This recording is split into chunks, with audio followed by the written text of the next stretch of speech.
Hello and welcome back to Entirely English and our series on superstitions. We have done superstitions outside, like in public, in nature, and inside the house. Today we're going to look at the buildings themselves when they're being constructed. And our first one we are going to look at is saint medallions. Now, many people wear or carry medallions, like St. Christopher is a popular one, the patron saint of travellers, and they'll have it on a necklace or a key ring, on the fob of their car keys. It's a belief that St. Christopher keeps you safe on your travels, and there's other saints as well. In the building industry, there are two main saints. There's St. Joseph and there's St. Benedict. Both of these are important saints to builders. And what happens with them is when they're building a house or a block of flats or whatever, they will often put a medallion in the foundations or within the brickwork as a blessing. The superstition being that the St. Benedict medallion will keep away evil spirits. And St. Joseph was the patron saint of carpenters and joiners. So he was there as a superstition to make sure that all the wooden joints, the floor joists, the roofing timbers, all stayed perfect.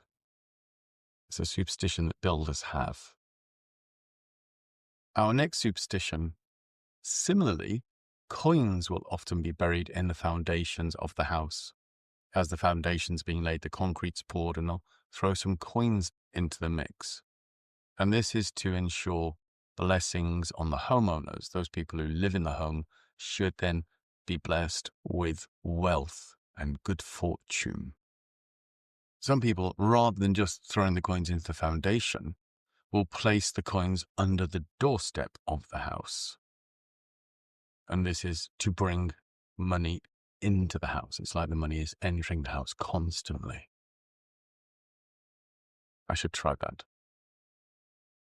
We mentioned previously in our numbers video the number 13 and the fact that in Britain we have very few houses or even floors in buildings with the number 13. You can look at that in more detail if you want to go back and check that video. Superstitions regarding numbers. So just to add to it, I have some statistics which I discovered.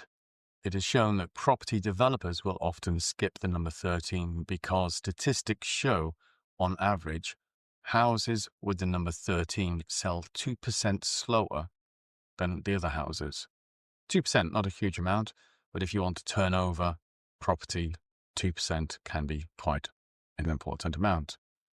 And well, depending on what you consider widespread, 28% of streets in Britain do not have a number 13. So that's more than a quarter of the streets. And consider that a lot of new developments have gone up in the last couple of decades where people just ignore superstitions and traditions.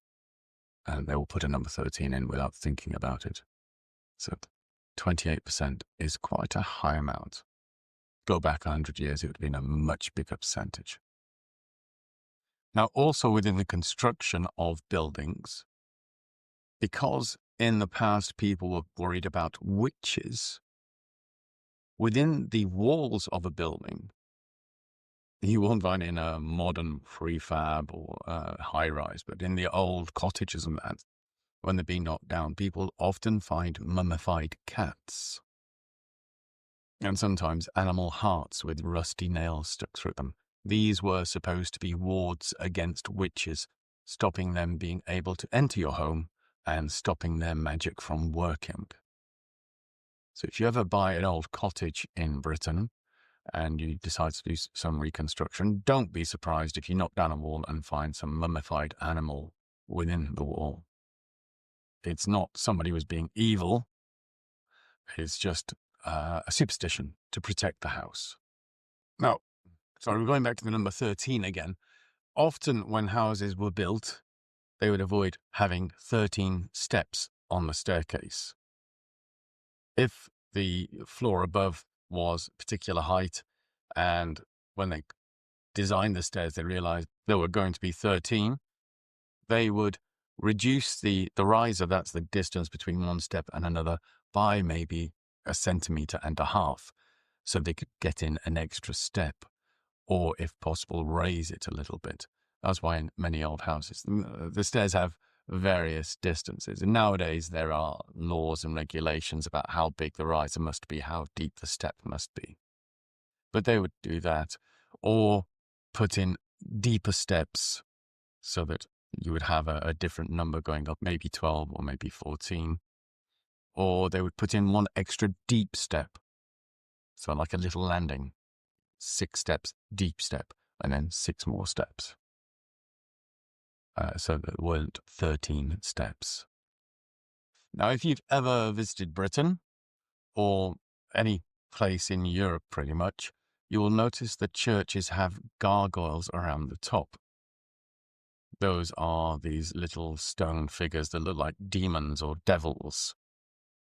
The idea for them was, well, twofold. Some people say it's to remind the congregation as they're going in why they're going to church, to avoid being sent to hell and associating with these creatures. The main reason, and the one that's in the history books, was the gargoyles were there to ward off the evil spirits. They were like the guardians around the church. They also served a function as well, a physical, practical function. If you ever look at them, the gargoyles often have open mouths, and the gutters on the church, that's where the roof comes down and it goes into a gutter where the water is collected. The gutters would empty through the gargoyle's mouth. So they were a way of directing the water away from the building. Now, you may well think this is an American tradition, but this is a British tradition. It's gone back centuries, still practiced in Northumberland. It is what you might recognize as a barn dance, but any wooden structure that was put up, barns, stables, or houses, it was traditional to have a dance inside them. That's where we get the tradition of the housewarming party. When you buy a new house, you invite people around to christen it. It's a superstition, meaning that you will have love and happiness in that home always. The tradition arises from these dances when a community, like the Amish in America, they would build a house, build a barn, and then when it was finished, they would invite all of their friends and neighbors around to dance. And it would be a loud, raucous dance, lots of stamping on the floor. And the reason then wasn't about blessing the property, although that came to be added later. It was about testing it. All this dancing, the music, and the people banging into the walls was to make sure that the structure was sound, that it was solid, that it would not suddenly fall down on them. So if there's a strong wind or a minor earth tremor, the building is not going to collapse because you've tested it. The last one, this is a short video compared to the others, the last one I'm going to do, and there are probably others that specialists know about that I haven't been able to find. So if you know these or you have something similar in your country, pop it in the comments, let me know. Last one we're going to do is the topping out ceremony. This is an old tradition. I don't think our big commercial builders do it these days, but certainly in the past, when they finished the house, when they put the last slate on the roof, the last capping stone on, they would put a small tree or a wreath on top of the roof. The idea of this was to thank and encourage the forest spirits. So it thanks them for allowing you to build in this area which they had inhabited previously. And it encourages them to look after the timber, all of the wood that has been used to build this house. Again, the rafters, the joists, the floorboards, the cupboards, the furniture, etc. As we had mentioned before with the knock on wood, the forest spirits and tree spirits were a big part of the old culture. And again, people do tend to use these superstitions occasionally. Maybe they hear about them from their grandparents. Just as, do you know what belt and braces are? Belt goes around your waist to hold up your trousers. Braces go over your shoulders to hold up your trousers. Or your skirt, I guess. Normally people have a belt or braces. And when we say it is belt and braces, it's like covering twice. 2 levels of security. So you might ask the local village priest to bless your house, but you'll also put the wreath on the top. So you've got the Christian blessings and the pagan blessing at the same time. Okay, short but sweet. I hope you enjoyed this. Do remember to click the like button if you've enjoyed this. Click subscribe if you want to keep up to date. There's only 2 or 3 more superstition videos I'm going to be doing, and then we'll move on to the next subject, maybe the one Stuart recommended.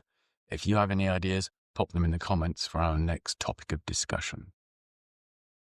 Do please remember to share this, and I hope to see you very soon with the next video. Have a great week. Stay well. Bye-bye.